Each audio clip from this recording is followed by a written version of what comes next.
Bismillahirrahmanirrahim. Assalamualaikum warahmatullahi wabarakatuh. Waalaikumsalam warahmatullahi wabarakatuh.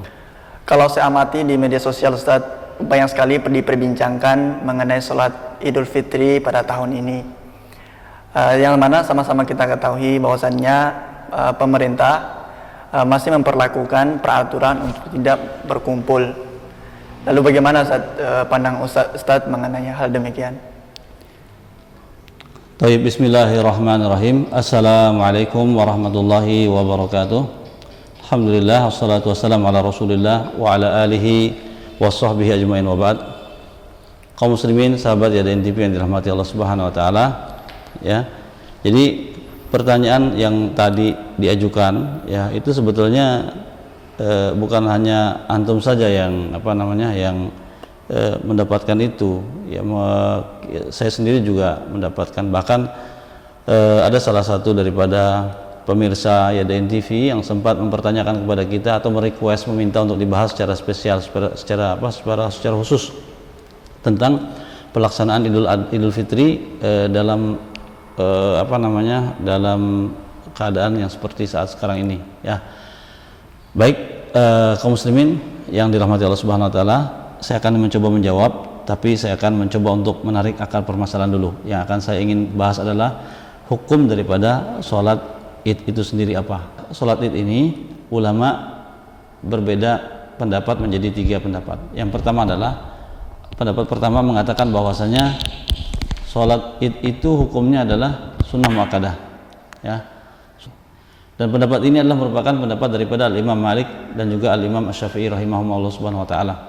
Terus yang kedua, bahwa yang sholat Id itu hukumnya adalah fardu kifayah, dan ini merupakan pendapat daripada Al-Imam Ahmad ibn Hanbal rahimahullah subhanahu wa ta'ala.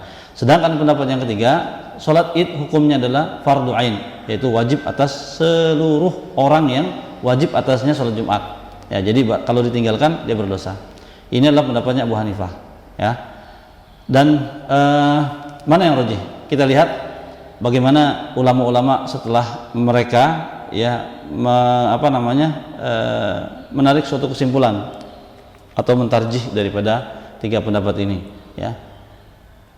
Ulama seperti Syekh Ibn Taimiyah rahimahullah subhanahu wa ta'ala, seperti Syekh As-Sawqani, juga Syekh bin Baz dan Syekh Ibn Utsaimin cenderung kepada pendapatnya Al-Imam Abu Hanifah, yaitu mengatakan bahwa sholat Id hukumnya adalah wajib, ya.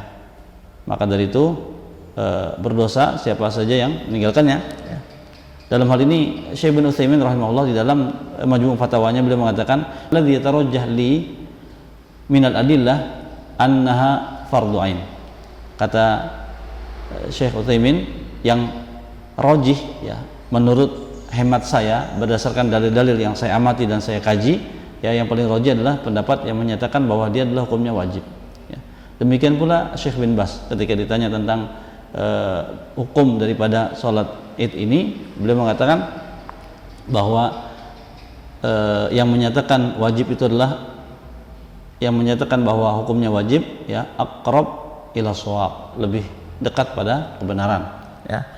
Jadi kesimpulannya intinya adalah bahwa dari pendapat yang saya paparkan, kesimpulannya adalah bahwasanya sholat Id hukumnya wajib atas laki-laki. Apa dalil mereka? Dalil mereka adalah firman Allah Subhanahu wa taala, "Fasholli li rabbika wanhar."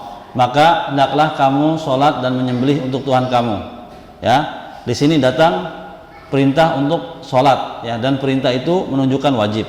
Kemudian juga dalilnya adalah hadis daripada Ummu Atiyah radhiyallahu anha, di mana dia mengatakan, amarona Rasulullah sallallahu alaihi wasallam, Rasulullah pernah menyuruh kita an nukhrijahunna fil fitri wal adha, bahwasanya Rasulullah SAW pernah menyuruh kita untuk mengeluarkan mereka pada sholat Idul Fitri dan sholat Idul Adha. Siapa mereka yang dimaksud? Al-awatiq wal huyad wa dhawatil khudur, yaitu orang-orang yang anak-anak baru besar, ya, baru menjelang mau masuk usia remaja, dan juga orang-orang yang sedang haid, ya, juga anak-anak yang sudah beranjak usia gadis, ya.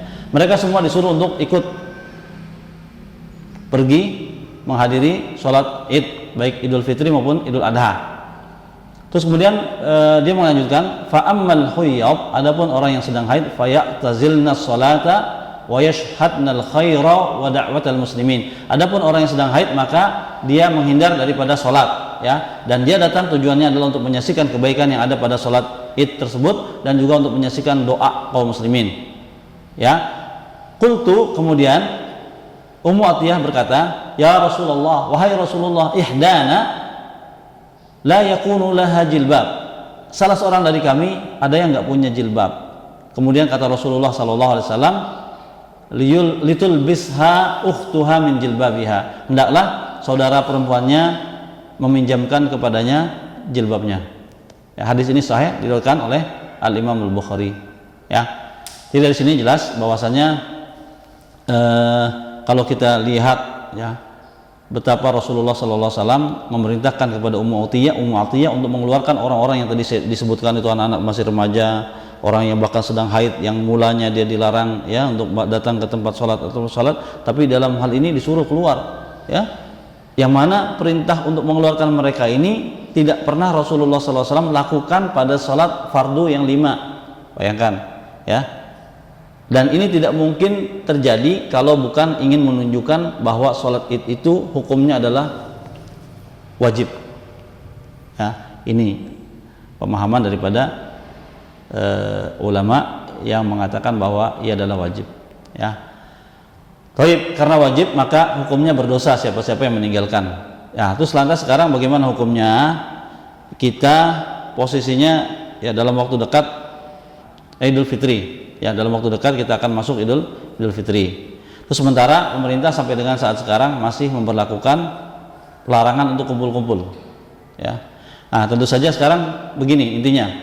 Tentu saja pemerintah tidak mengeneralisir, ya, sebagaimana yang saya ketahui daripada surat-surat edaran yang keluar dan juga fatwa-fatwa daripada MUI, kita dapati bahwa permasalahannya begini. Apabila kita hidup di satu tempat yang dikategorikan masuk zona merah, di sana yang tidak dibolehkan. Tetapi kalau seandainya kita hidup di tempat yang masih dikategorikan zona hijau, dalam artian masih aman, ya, belum terlalu merebak wabah di sana, maka dia diperbolehkan untuk untuk berjamaah. Dan dalam posisi seperti ini, apabila kita berada di zona hijau, maka kewajiban tetap kembali, ya, seperti semula. Adapun apabila mereka yang berada di zona merah, dia termasuk ashabul a'dzar, termasuk orang-orang yang kena udzur, ya. Kita bisa bayangkan sholat wajib saja, kalau ketika kita ada udzur, kita dibolehkan untuk sholat di rumah. Seperti misalnya apa? Contohnya adalah karena hujan terlalu lebat, karena becek, ya, terus karena ada sesuatu yang kita takuti yang menghalangi kita antara kita dan jalan ke masjid, maka kita dibolehkan untuk sholat di rumah. Apalagi sekarang yang kita hadapi adalah merebaknya wabah yang luar biasa, sangat mematikan, dan ini menyangkut daripada urusan nyawa. Maka dari itu alasan ataupun hujah untuk kita bisa mengambil dispensasi untuk tidak pergi ke melaksanakan sholat Id secara berjamaah itu lebih bisa diterima, ya. Jadi intinya mereka yang masih di zona hijau silakan sholat berjamaah, ya. Kemudian yang kalau mereka berada di zona merah, maka hendaklah dia bersabar, ya, dan silakan sholat di rumah masing-masing. Karena apa? Karena dalam hal ini para ulama mengkiaskan kasus ini seperti orang yang luput daripada sholat berjamaah, ya. Di dalam hadis Abu Hurairah radhiyallahu anhu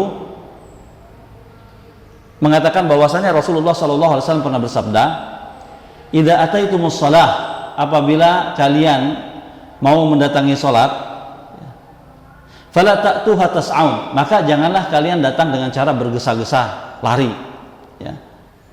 "Wa'tuha tamshun," akan tetapi datangilah dengan cara yang berjalan, ya. "Alaikum bisakinah," hendaklah kalian tetap memelihara posisi agar tetap tenang berjalan. "Alaikum bisakinah.